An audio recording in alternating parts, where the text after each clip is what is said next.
Cupa veteranilor din stațiunea montană Straja a ajuns la ediția cu numărul 45. În acest sfârșit de săptămână, veteranii schiului și-au dat întâlnire în stațiunea montană. În Straja se adună veteranii din întreaga țară, dar au fost participanți și de peste hotare. Înainte de concursul propriu-zis, a avut loc o slujbă religioasă oficiată de preoții de la schitul din Straja în memoria celor care au schiat aici.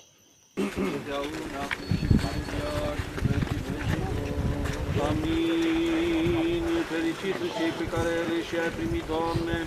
Aliluia, aliluia, aliluia!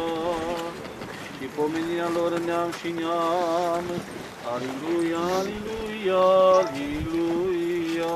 Sufletele lor cu bunătăți vor sărășui și seminția lor va moșteni pământul! Aliluia, aliluia, aliluia!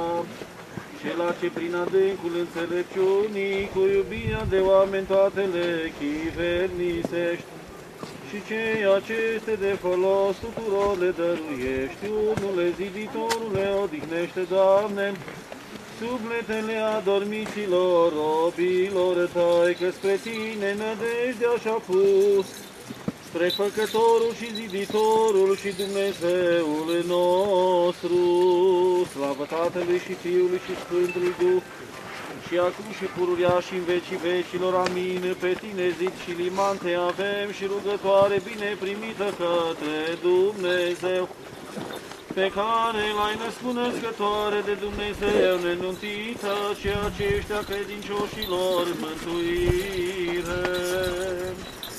Binecuvântat ești, Doamne, învață-ne pre noi îndreptările Tale.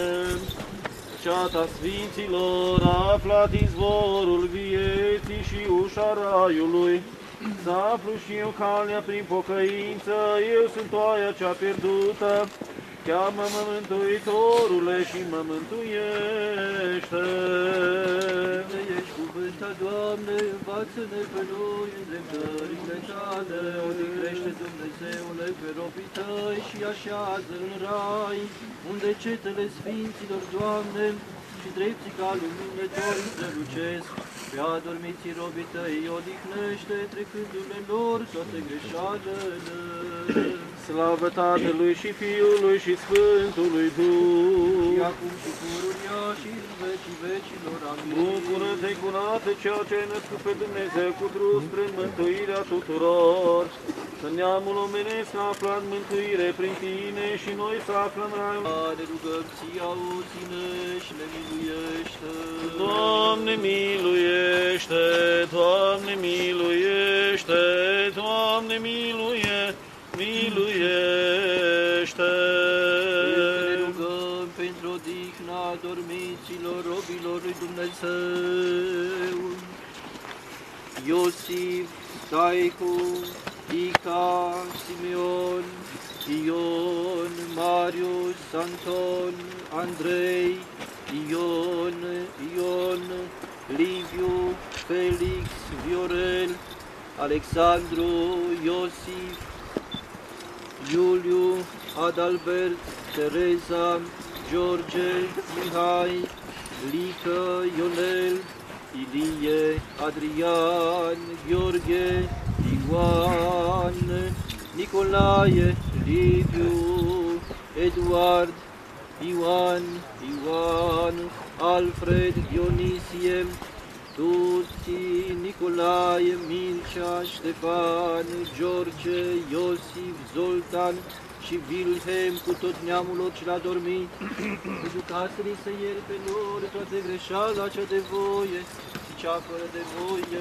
Doamne miluiește, Doamne miluiește, Doamne miluiește.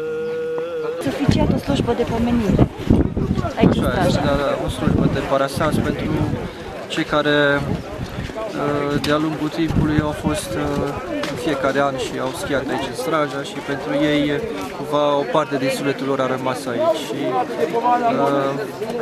cumva așa, într-un mod foarte frumos, domnul Emil Păreu s-a gândit să pună o cruce în memoria lor și o placă cu numele lor să rămână aici spre pomenirea lor.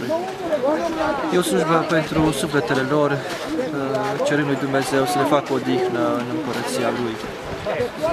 Sunt destul de inedite aceste slujbe în munte, cum inedit este și schitul pentru mulți turiști. Așa este, da. Dar nu ne bucurăm, iată, vedeți, tot ceea ce este frumos și tot ceea ce este plăcut și omului este și lui Dumnezeu. Și atunci să împletim întotdeauna viața noastră cu prezența lui Dumnezeu. Și o biserică în munte, o cruce ne aduce aminte de Dumnezeu, ne aduce aminte de noi, de unde suntem fiecare veniți. Adică de la Dumnezeu am venit, spre Dumnezeu ne ducem. Viața noastră e, am putea spune așa, rezumată în câteva cuvinte, o viață de turist. Adică venim în lumea asta, dăm o tură și ne întoarcem la Dumnezeu, de unde fiecare cu bagajul faptelor lui, bineînțeles. Și atunci, la suflet de Parastas, tocmai ne rugăm ca acest bagaj al faptelor greșite pe care le avem noi, fiecare dintre noi, să le șteargă Dumnezeu și să ne primească doar cu bagajul cel bun. Domnule Părău, iată-ne la o nouă ediție a Cupei Veteranilor. Da, din nou ne vedem în Straja și în număr destul de mare, sunt veterani din toată țara. E o tradiție care, din fericire, se păstrează și una din, probabil, din cele mai importante competiții de schi din Straja, pentru că, iată, din 1970, în fiecare an, veteranii se întâlnesc aici la Straja. Din păcate, o parte din ei nu mai sunt și astăzi, la Troița dedicată lor, s-a făcut și o rugăciune pentru pomenirea lor. Câți veterani s-au înscris pentru competiția de astăzi? Sunt 153. Sperăm că toți concurează, toți care sunt înscriși, dar nu sunt numai la schi alpin, ci și la schi fond. De unde vine din ce loc vine cel mai îndepărtat concurent? Din ce știu, este cineva din Germania, care cel mai îndepărtat vine an de an la competiție. Și din țară sunt de peste tot din țară, dar în special din zona Ardealului, este vorba de Hunedoara, cei din județul Hunedoara, Carașul, adică din Reșița, vin din Arad, vin din Cluj, mulți din Alba, București, Brașov. Italia. Deci, uite, și din Italia. No. Care este cel mai în vârstă concurent de astăzi? Știți cumva? Cel mai în vârstă câți ani? Domnul a 87 de ani cu domnul Racolță. 87 de ani. Da. E un domn de la Reșița, cred că, și mai îl avem și noi pe domnul Racolță, care 86. Aveți și concursul de doage astăzi. Da, avem și concursul de doage, e o competiție iubită de veterani și am încercat să păstrăm această tradiție, că ar fi păcat să se piardă. În fiecare an, la Cupa Veteranilor din Straja iau parte sute de vârstnici. Cum e la Cupa Veteranilor? Muzică e plăcut și cu nostalgie. Acum o bucurie și o tristețe. Vedeți dumneavoastră că au plecat o grămadă dintre noi și parcă nu mai simțim că parcă se apropie și de noi cineva. Altceva, ce pot să vă spun? Zăpada e frumos, e nostalgie. Cu câți ani vă mândriți? Ca să știm cum este pe schiuri la vârsta... E trecut pe tricou. Vârsta e trecută pe tricou. Nu e adevărat, e 63 de ani. Da. Mulți înainte? Mulțumesc, da. Și cum e pe schiuri la 63 de ani? Nu e ca la 20, dar încă mai merge. Vă menține tânăr? Vă simțiți tânăr pe interior când vă dați pe schiuri? Da, adevărata vârsta asta este, care ți-o dai singur, nu este cea exterioară. Dar se mai simt așa, mai trimite semne că totuși îți spune cuvântul vârstă.